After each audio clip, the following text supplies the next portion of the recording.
Hey everybody, this video is going to go over the homework assignments for the week 2 module. So remember, we're now in week 2, so every graded item is now listed under the homework assignments tab. There are no other hidden assignments or graded activities up in the module material like there was in week 1. Everything is listed here under the week 2 assignments tab. Okay, so the first thing that you'll see are the chapter readings. Once again, I don't want you spending a ton of time going over the readings. I just want it to be sort of a review, a refresher of the material that I went over in the week 2 module. Okay. The next item that you'll see is the week 2 journal. So for this journal, I want you to list and briefly explain 3 things you look for in a good vacation spot, right? So what do you look for when you go on vacation? You know, if you're planning a vacation, you want somewhere that is maybe kid-friendly.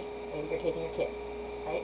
You want somewhere that has good dining. Maybe you want someplace that has specific accommodations, or maybe it's about price. Maybe it's about location. You know, you want to make sure it's on a beach, or you want to make sure it's within a 3-hour drive of home, something like that. So look for, come up with 3 things that you look for in a good vacation spot.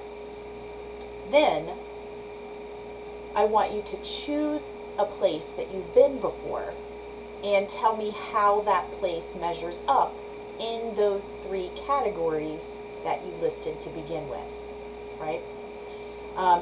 So the idea here is these are the 3 things I look for in a good vacation spot. I've been to Gatlinburg, Tennessee. This is how Gatlinburg measures up in those 3 areas. Here's how it's kid-friendly. Here's how it has good places to eat. Here's how it measures up price-wise, cost-wise, whatever your 3 things end up being. If you have really never been on vacation before, then still come up with 3 things that you would want in a vacation spot, right? And then maybe you could just use Cincinnati or, another place you've lived, and tell us how where you live measures up in those areas. So you, and like you're trying to get people to come to your city for vacation, right? So it can work either way. If you've been on vacation, though, use one of those experiences to come up with your 3 things and then tell us how it measures up in those 3 areas. If you've never really been on vacation, try to come up with 3 things you would look for in a good vacation spot and tell us how your city measures up. Try to get people to come here for vacation, right? So remember, 10 minutes, set a timer, type nonstop, even if you go off topic, right? All right. The next item for homework in week 2 is week 2 assignment 1. Begin with a point, topic sentences, right? So you want to make sure that you've gone over the material in the week 2 module. Will help greatly as you try to complete this assignment. This is a text submission assignment, so you're going to be typing your responses there in the text box, not in a Word document. So for this, you're going to want to copy and paste the assignment from the instructions, starting with part 1, where it says part 1 underneath the instructions, all the way down to the end. Highlight all of that, copy it, and then paste it into your response box. Once it's pasted there, then you can go back through and answer each item. So for part 1, what we have is groups of sentences. So there are 3 groups of sentences. For each group, one of the statements is a general point, and the other statements are support for that point. So you're going to write a P next to the sentence that is the point, the general point of that group. And then you're going to write an S next to all the other sentences that are simply the support for that group. So there should only be 1 point per group. All the other sentences will be the supporting examples, the supporting ideas. So you have to figure out in each group which one is the overall point, and then all the rest should be the supporting points, right? In part 2, each we have each point, there are, let's see, how many are there? There are 3 points being made. Totally different. They're not, and none of them are related to each other. So the first point is Professor DeMarco is an excellent teacher. And then you have 2 examples of support for that point, explaining to us how or why Professor DeMarco is an excellent teacher. Your job is to figure out which set of support is the best, right? So you want to write an S next to the one that gives the most specific support, and you want to write an X next to the one that is lacking in specific details, right? So you have the point, and then you have 2 examples of support. Which example gives us the most specific support? Write an S next to it, write an X next to the other, right? Okay, so for part 3, we have 3 paragraphs. Each paragraph is missing its topic sentence. Underneath the paragraph, you have 4 possible topic sentences to choose from. So you want to read through the paragraph and then choose one of those 4 options that makes the best topic sentence for that paragraph. And remember, your topic sentence is specific and focused, not general, right? So you got 3 of those to do. And then in part 4, very similar, you have 2 paragraphs. Again, they are missing their topic sentence. But this time, instead of having options to choose from to find the best topic sentence, you have to create the topic sentence for each paragraph. Just remember, go back through everything a topic sentence is supposed to do. It is supposed to tell us the exact, specific, narrowed focus of the paragraph.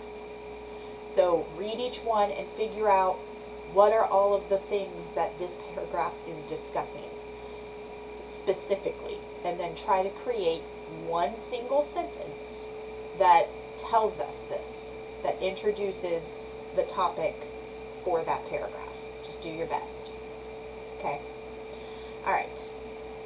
The next item for homework is week 2, assignment 2, coherence. And again, you want to go through all of the material in the module to help you with this assignment. So again, a text submission. So you're going to want to highlight, you're going to want to copy and paste the exercise into the text box. So from number 1 all the way down to the end, you want to highlight those, copy it, and paste it into the text box. And you can go back through and mark your answers. All right, so for number 1, we have a paragraph here, and we've got some blanks. You are going to want to fill in the blank with the appropriate addition transition from the list that follows. You're going to use each one once, right? So another, finally, and one. Those addition transition words fit into this paragraph somehow in those blanks. So you put them in the appropriate spots. For number 2, same idea, except this time we're using time transition words. Then, next, before, first, after. So put those time transition words in the appropriate spot within that paragraph. And they're all used once and only once. So for number 3, we have three paragraphs, except all of the sentences are out of order. They're just listed for you. So for paragraph 1, you've got 5 sentences for this paragraph. You want to put them in the correct order. So figure out what the topic sentence is and put a 1 next to it.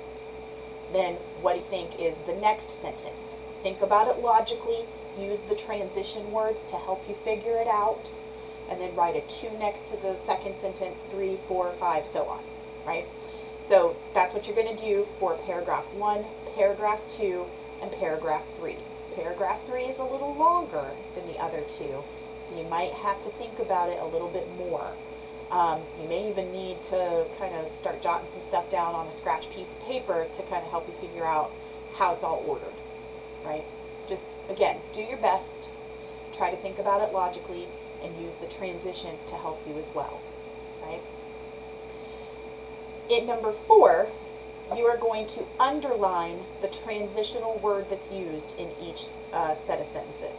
So for instance, 4A, I decided to pick up a drop ad form from the registrar's office. However, I changed my mind when I saw the long line of students waiting there.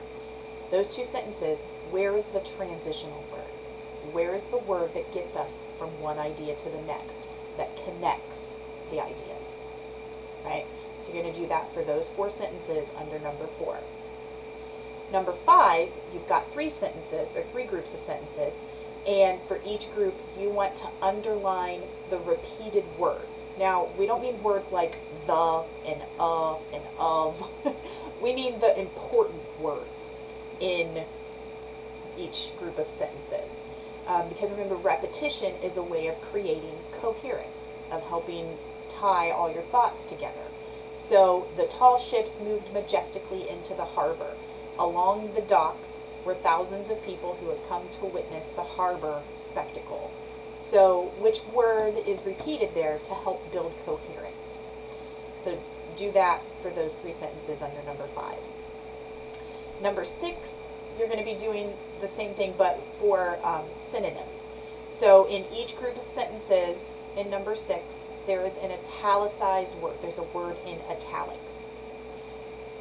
There is a synonym for that word somewhere else in that group of sentences. Find it and underline it, right? So there's 4 groups of sentences under number 6. Look at the word in italics and then figure out where the synonym for that word is in that group. So number 6A, entering the 5,000-year-old tomb, the archaeologists found that it had been ransacked by thieves hundreds of years before. However, several of the fine earthen jars had been left intact by the robbers. So thieves is in italics. What word in that group of sentences is a synonym or means the same thing as thieves? Find that word and underline it. For number 7, we're looking at the same kind of idea, except now we're looking at pronouns, right? So in every group sentences here, there is a pronoun that's in italics. What is the actual noun that that pronoun is replacing? You're going to find it in the rest of the sentences. So, 7A. At the beginning of the 20th century, bananas were still an oddity in the United States. Some people even attempted to eat them with the skin on. So, them is in italics. That's a pronoun. What noun is that pronoun referring to? Find it and underline it, right? So, quite a few items that you have to do for this assignment, but, none of them are particularly difficult. I'd say the only one that really might give you some problems is the 3rd paragraph in number 3, where all of them are out of order and you have to number them the correct way. Remember, paragraph number 3 is a little longer, so that one might take you a little bit more time to figure out the correct order. But again, don't make it harder than it has to be. Use the transition words and use some logic to figure out the order of that paragraph. Okay? Alright, and then the final item for homework in week 2 is the week 2 discussion. So for this discussion, you are going to be telling us a little bit about your favorite movie. I don't want you to tell us about the movie, though. Don't give us the plot. Tell us the title of the movie. But what your goal is to pick out 3 things about this movie that make it so good. But the idea is that you're trying to entice us to go watch it. So you don't want to talk about the plot. You don't want to give it away for us. What are other things about the movie that make it so good? Maybe the acting is spectacular. Maybe the soundtrack is awesome. Maybe the special effects are out of this world. Maybe it's the costumes, right? So think about other things besides the storyline that can make a movie good. So, and it doesn't have, if you're like me, you have a ton of favorite movies. So just pick one. Just pick a movie. And tell us what the movie is, give us the title, and then explain to us 3 things that make it so good. But you don't want to simply give us the plot. Don't just tell us what the story is, because if you tell us the story, if we know the plot, we're not going to really feel like we need to go watch it after that. We're already going to know what it's all about. So think of other things that can make a movie good. And just do your best with this. So remember, your first post needs to hopefully be up by Thursday at 11:59, and then you need to respond to classmates by Sunday at 11:59.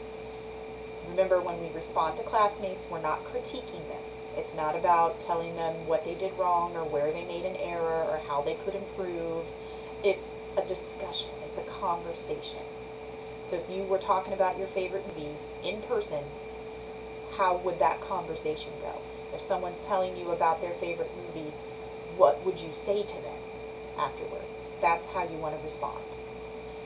Remember, the discussion closes for good by Sunday at 11:59, so you want to make sure you have everything posted before that deadline. If you have any technical difficulties, let me know right away. If you have any questions about any of the homework for week 2, let me know. Otherwise, just do your best, and everything should be just fine.